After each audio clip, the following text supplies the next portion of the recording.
right. Hi, this is Paula Nutting, your musculoskeletal specialist, and this is one of these most amazing podcast adventures I've got today because I'm so excited to have my dear friend Michelle Vassallo from Victoria, who is going to be talking to us all really interesting things that are current and parts of her journey through the massage industry and how you can pick up some of these tips and be blessed with them and maybe integrate them into your common practice, whether you're new in the industry or whether you've been practicing for 15, 20 years. So Michelle has been in the industry for 17 and a half, but I know that that's not where you started. Give us the your industry story. My industry story. Well, my industry story started when I looked out of the window one day at my old workplace, which was actually a jewellery company that I had started with a previous partner. And we'd been in it for about a decade, wholesaling jewellery all over Australia. And I looked out the window and I just prayed that this particular thing that I was doing wasn't all that there was going to be for me. And I knew I needed to make a shift and a change, and I'd kind of been putting it off for a while, but I sorted everything out, got rid of that company, got rid of that ex, and started to do a couple of short courses in massage because I needed to get into a career that had really low overheads because I was running a few different stores at the time, and I wanted to do something just for myself, like not employing anybody for a while, just doing my thing. So I did a couple of introduction courses, and I was also a black belt in karate, and that at that point, the only thing that got me there was massage that I'd had regularly. So I had some great introduction courses. I had a real penchant for massage and a desire to understand how it had helped me, and I wanted to help other people. So I got out of the old business and I got into the new one. That's amazing. So black belt. So that's like somehow that's not the way I see you. I see you like, you know, that nurture, but I suppose it's discipline, isn't it? Well, you know, that's really the key to all success. You know, grit. Grit's a combination of discipline, dedication, and passion. And if you really want to be successful in anything, truly, you've really got to have grit. And so black belt training taught me grit. You know, there were so many times I wanted to pull out, but I didn't. So, and you know, that gives you the lesson, the precedent, the visceral understanding that the next thing that you do could be equally as great, but you've got to stick at it. And that's one of those things. Do you think it's easier coming into massage as an older adult than coming in as a newbie? You know, it's actually a really good question. And I would say yes, it was for me, for sure.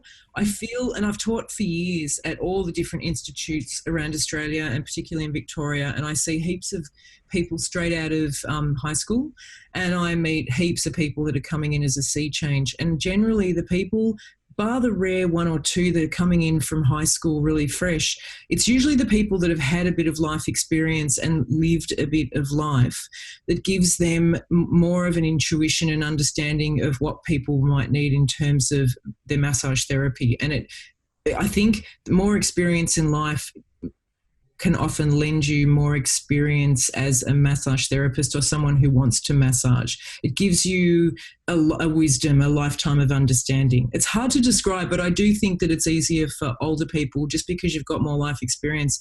And massage is one of those things that you need a lot of experience because a lot of things will happen in the treatment room and people will tell you stories and boundaries will sometimes be crossed. And so having experience in life helps you to navigate the unteachable and ineffable element of becoming a massage therapist. I think that in a nutshell is what I'm trying to say. Yeah, it's really interesting. My brain was going, I wonder if there's some kind of way, a course that we could actually teach young people to have old minds. I think that's just called life, mate. I think it is just unfortunately. I think they've just got to get in the classroom of life and give it their best shot. Yeah, because mine is health journey. I finished school, went straight into nursing and did like 13 years through there and then got involved in the fitness industry. I was teaching aerobics, 25 classes a week for 5 years. Wow. And see, that's a great lead in. All that body knowledge and that physicality, both of those things lending themselves to the massage profession that you chose, the physicality and the knowledge of the body from nursing. That's a great lead in. And the public speaking, because if you can talk it, if you can stand in a leotard, and back those days they had the thong, God, hot pink in the thong. And hot pink or bright orange, you can do anything. You can public speak anywhere.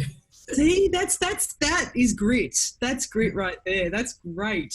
I'm highly embarrassed, grit. So it's interesting because you actually have a few specialty areas. And I know that lymphatic drainage is one, and I know that like there's, but I'm going to jump into, you're talking about experience of life. Because are you doing death doulaing? Yeah. Well, I started studying with a death doula, and so I've got my studies happening, and I've written a couple of courses, and I've written a webinar series, and I've done quite a bit of teaching around work. To some of the new people, if you can explain what a death doula is to some of the, because there'll be young therapists out there that don't know what we're talking about. So just like a birth doula who assists in the birth, be it assisting the woman having the child and the family, so they help bring the life into the world, the baby. So a death doula does the exact same thing but in reverse. So a death doula helps the family or the person. So maybe the death doula is employed or working with the dying person, or maybe the family's employed the doula. That person's helping to transition the person who's dying from life into death, and to help the family navigate that, and to make connections, to listen closely, to give advice, and to assist to ameliorate reconnecting between members of the family. So a death doula is just someone who helps everybody to navigate that space, because we don't have a lot of experience with it in our lives, and especially in the West. And so having somebody to help at that time of the unknown can be really comforting, I think, for a lot of people.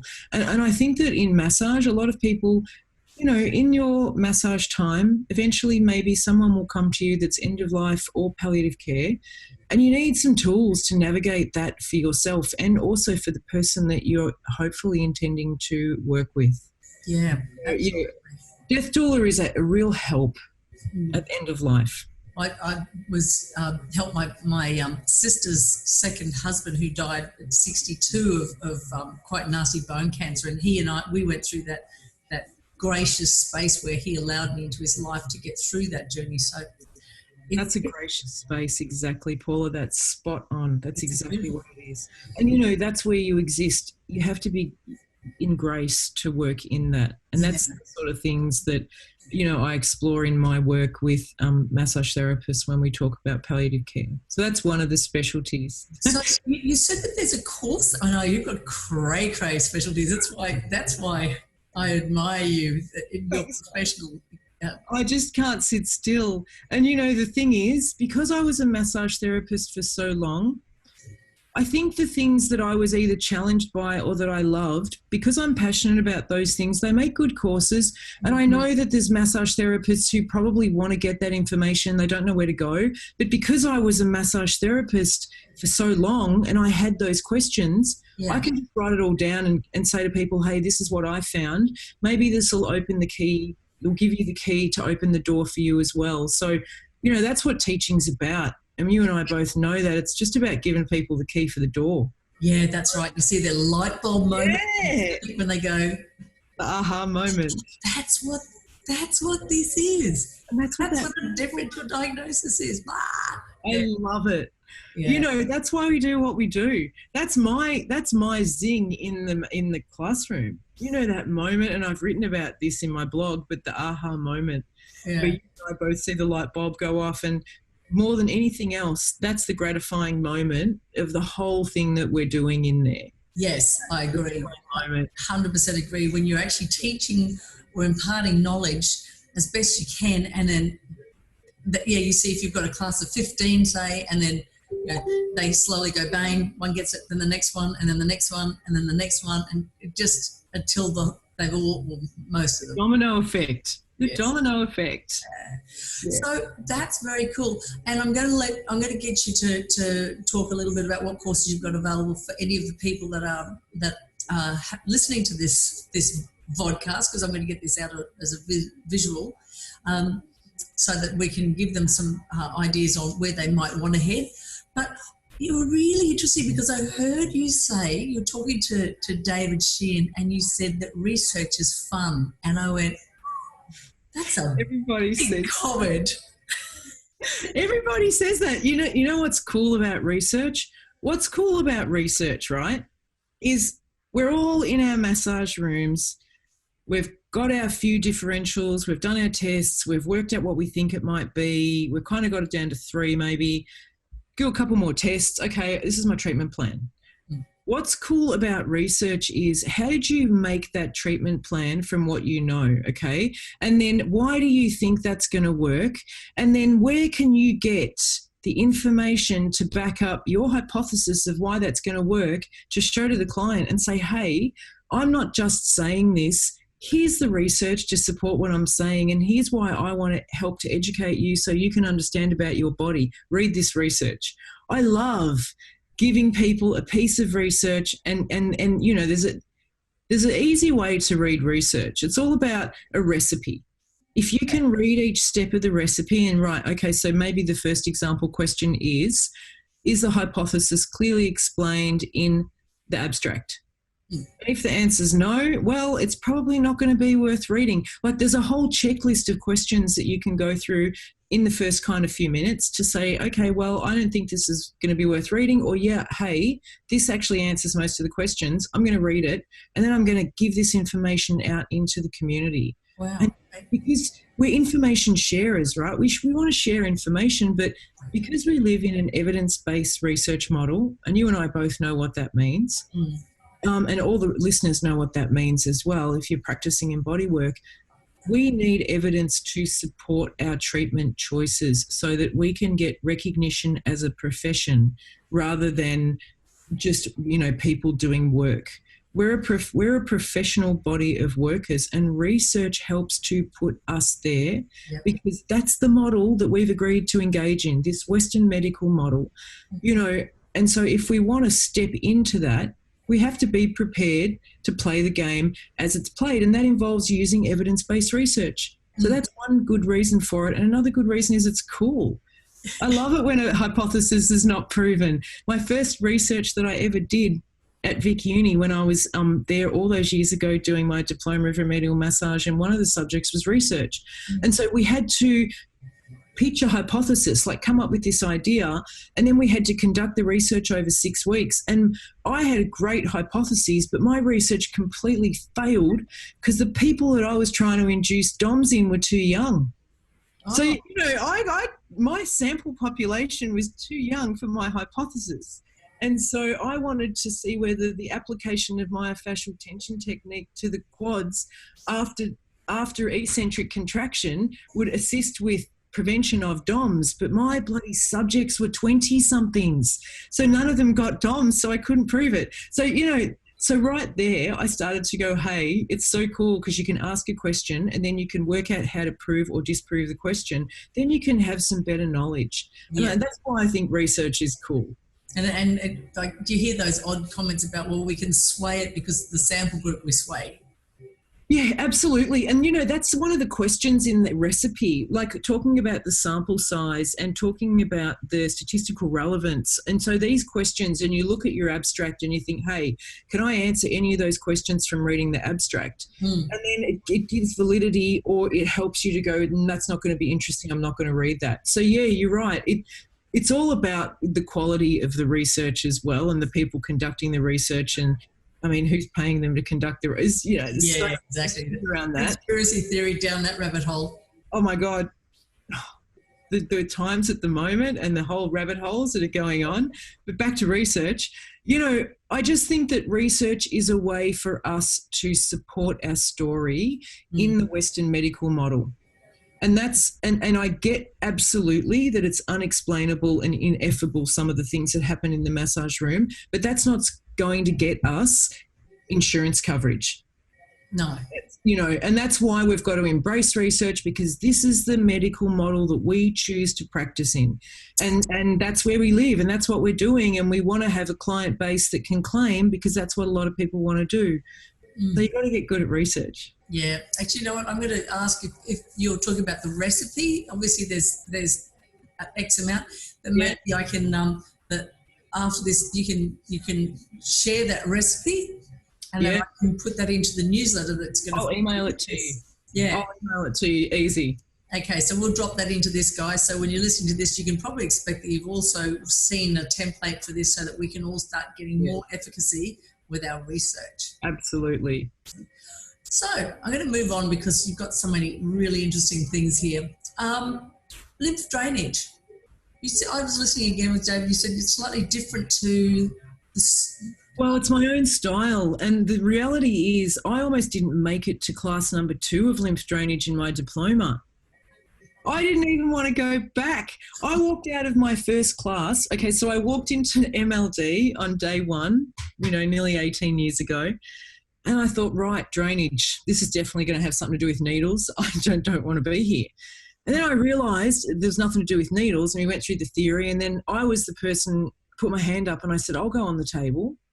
So I got on the table, and I got off the table, and it wasn't until I was on the train on the way home that I realised that I was deeply emotionally unhappy, or not even unhappy. I just wasn't very settled. I wasn't feeling very grounded.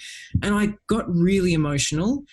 And I thought, what's going on? And then I realised that it was probably something to do with the effects of the MLD and the upsurge of my parasympathetic nervous system, and the fact that it's such a gentle and light touch that it makes people who can be a little bit closed a bit vulnerable. And so I think I was feeling the vulnerability of that. And I rang up my teacher, who incidentally I ran into in Coffs Harbour last year, and it was so good. She came to one of my classes, just appeared there, my very first MLD teacher. And I said, I'm not coming back.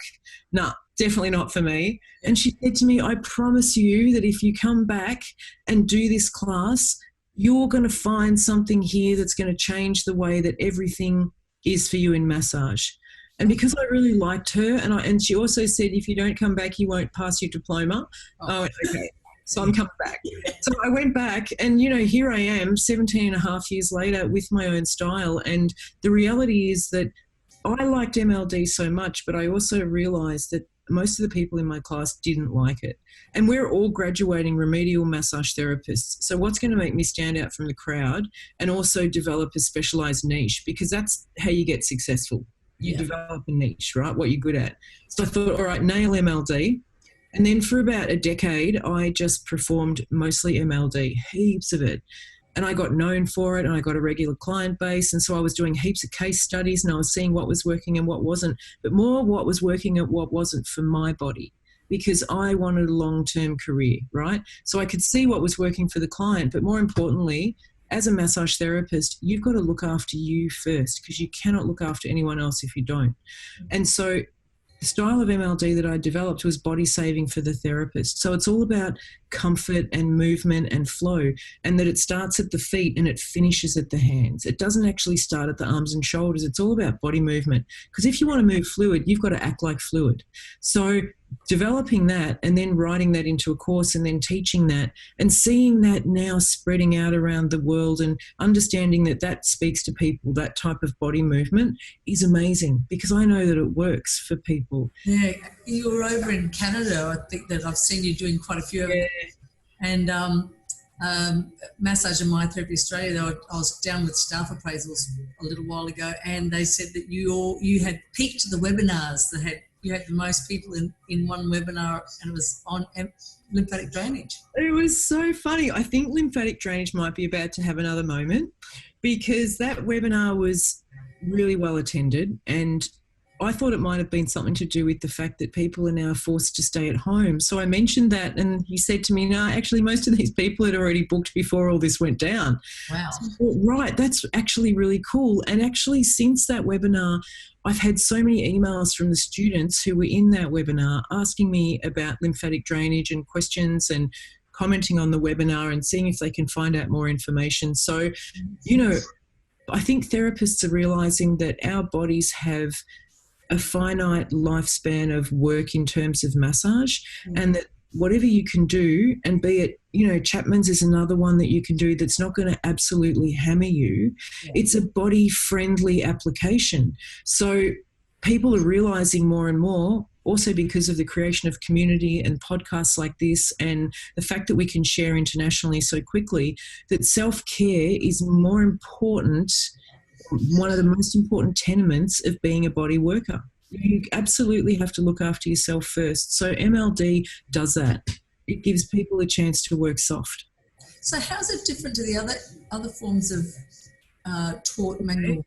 Good question. So there are some forms of lymphatic drainage that just deal with deep abdominal viscera and deep organ drainage. So that's quite a bit more heavy. Mm-hmm. There are other forms of lymphatic drainage that don't work in terms of working along a limb. They concentrate more on just working the node groups, and I work the node groups, but I also work along the limbs. Mm-hmm. And I also make sure that my lymphatic drainage is not done with a static body posture, because a lot of the times when you learn lymphatic drainage, the movements are quite similar, but the way that the therapist is standing is not.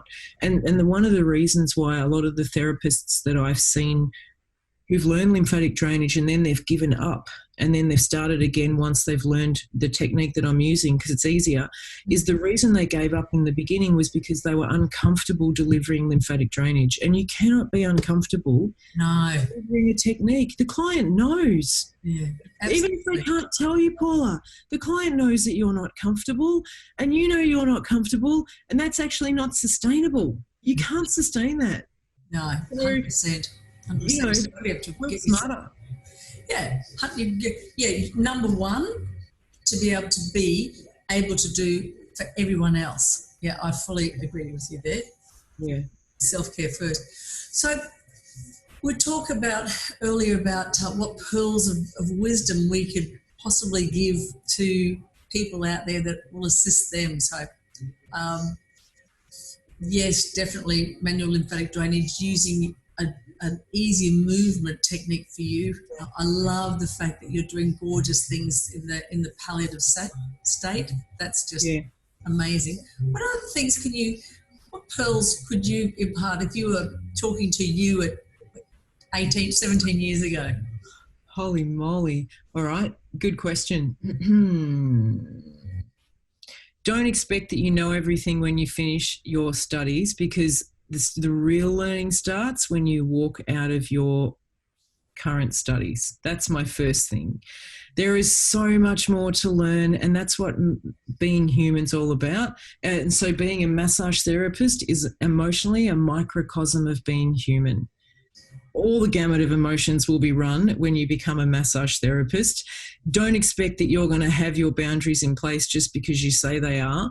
Work on it. Work on getting your boundaries in place. Work on your business model. Just a total segue there, but learn how to look after a business.